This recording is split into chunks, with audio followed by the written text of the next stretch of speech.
Welcome to Breaking News to Trading Moves.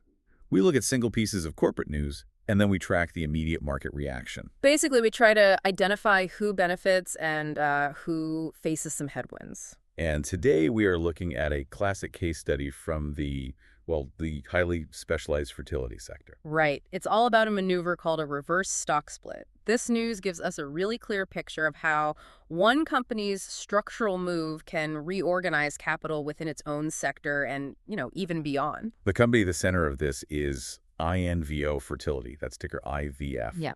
They announced a 1-for-8 reverse stock split. Now, for you, the listener, this might sound technical, but a reverse split is often a big flashing signal. It is. So what does this maneuver signal, and why did the market react so quickly? It pretty much always signals financial strain.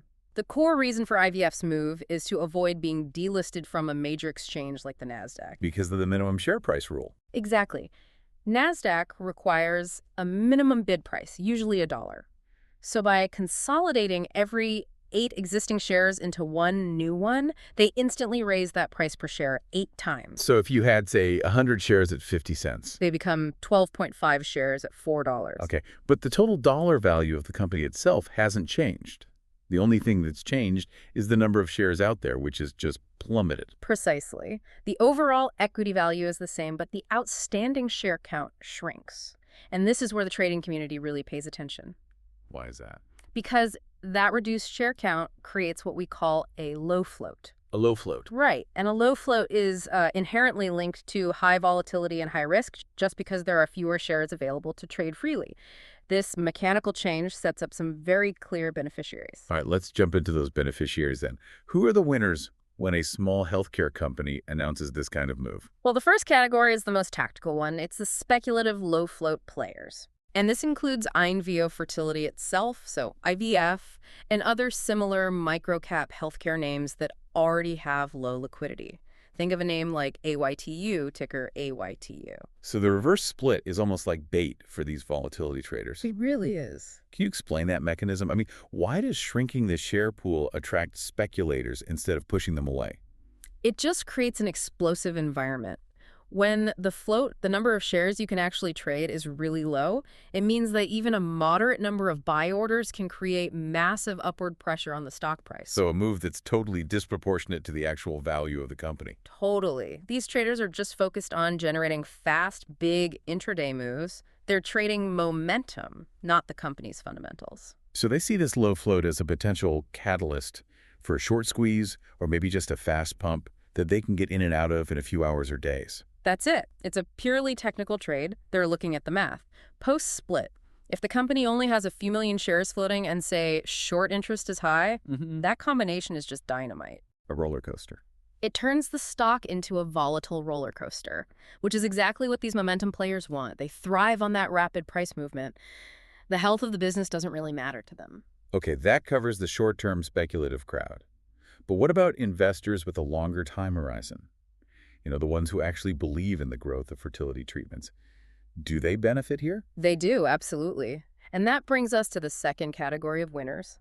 The stronger, better capitalized peers in the women's health and fertility space. How so? Well, when a microcap like IVF announces a reverse split, especially if it's not their first one, it's just seen as a sign of weakness, and that prompts a capital rotation. A capital rotation. Yeah. So investors who want exposure to fertility decide IVF is just too risky now, and so they look for healthier options. That's it. They move their money to perceived quality. We saw some movement in companies like PGNY, that's ticker PGNY, and also NTRA, ticker NTRA. And what's the business model difference there? Well, to understand why, you have to look at what they do. IVF is more focused on clinical services, which can be capital intensive and, geographically limited. A company like PGNY, on the other hand, might specialize in proprietary high-margin lab services or diagnostics. I see. So PGNY or NTRA might just have stronger balance sheets, lower cash burn, and a business model that isn't so reliant on constant funding rounds. And the weakness of IVF just highlights the strength of its competitors. It's a reminder that not all small companies are built the same. So smart money wants to capture that industry growth, but through the most stable vehicle they can find. It's like a lifeboat drill.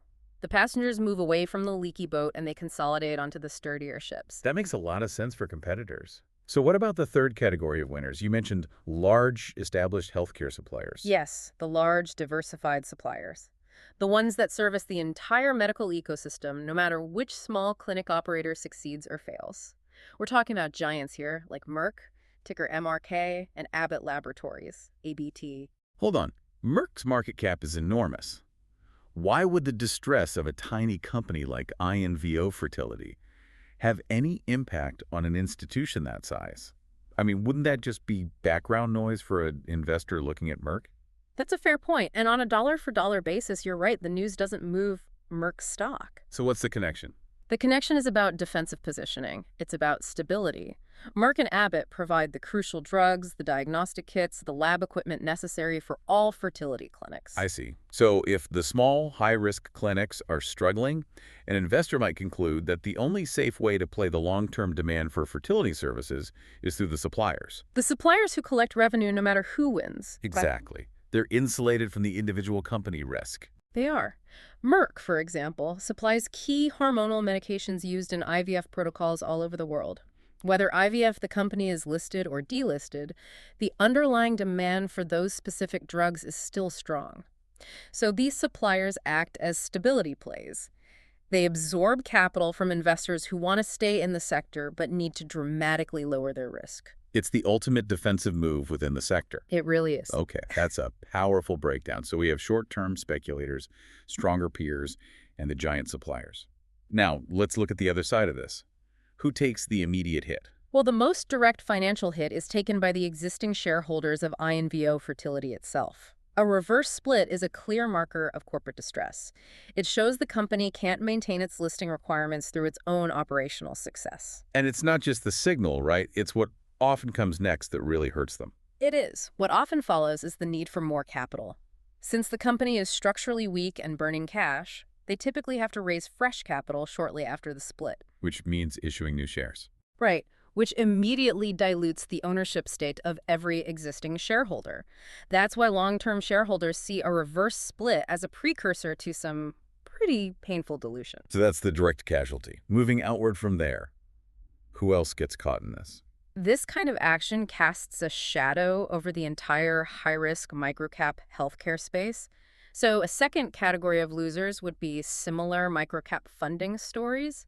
Companies like Sera Prognostics, that's ticker SCRA, and also our speculative winner from before, AYTU. Wait a minute, that seems contradictory. You just said AYTU might see a speculative pop. I did. So how can it be a winner for day traders and a loser for investors at the same time? This really highlights the difference between trading and investing. AYTU might get a quick technical burst of buying. But for the long-term investor, the IVF split is a powerful reminder of systemic risk. What kind of risk? The risk that these tiny healthcare names are constantly reliant on external capital just to stay alive. The IVF news doesn't hurt their day-to-day operations, but it raises the cost and the difficulty of securing their next crucial funding round. Okay. It spooks the people who write the big checks. It really does. It increases risk aversion among institutional money managers. If one peer is struggling just to stay listed, the underwriters and investors get more cautious about financing any company in that group. They start asking tougher questions about burn rate, about runway. So the traders are focused on the temporary mechanics, while the smart money is focused on the long-term funding pipeline, which is suddenly looking a lot tighter. That's the tension. And in fact, when companies are in this stressed position, they often have to resort to private financing. Which is usually on worse terms. Much worse. It's frequently priced below the market and comes with warrants, which just creates even more dilution down the road. That constant financial pressure is what damages these stocks over the medium term. Okay, so that leads to the broadest implication. What's the third category affected? The third category is just general small cap and early stage biotech sentiment, really at the margin. You can track this through ETFs like the SPDR S&P Biotech ETF, which is ticker XBI, and the IWM, which tracks the Russell 2000 index. But those are massive indices. They track thousands of small companies.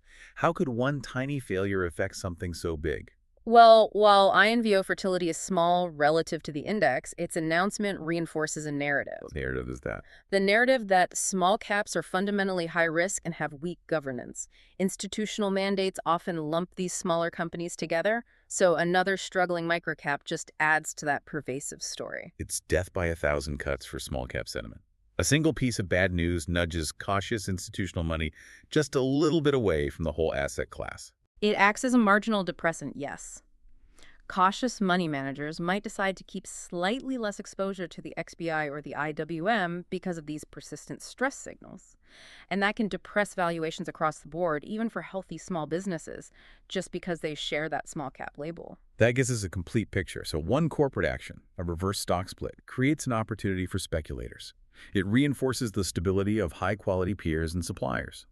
But at the same time, it raises these existential concerns about funding viability for an entire class of small companies, which then weighs on overall small-cap sentiment. Exactly. For you, the takeaway is realizing that market reactions are not monolithic. They fracture into specific behaviors. These behaviors are driven by an investor's time horizon and their risk tolerance. You see rotation out of weakness, a focus on volatility, and consolidation into established players. A clear illustration of how one company's necessity can rearrange the financial priorities for its neighbors. Here's a final thought for you to consider. Building on the pressure facing microcaps like AYTU and SERA, if repeated reverse splits are a clear sign of financial strain and difficulty raising new equity, what are the next two most common financial moves struggling companies often resort to in order to maintain solvency? That's something for you to mull over. And we want to be absolutely clear, the discussion you just heard is purely the opinion of the author. It is not financial advice or a recommendation to buy or sell any security. Always conduct your own due diligence.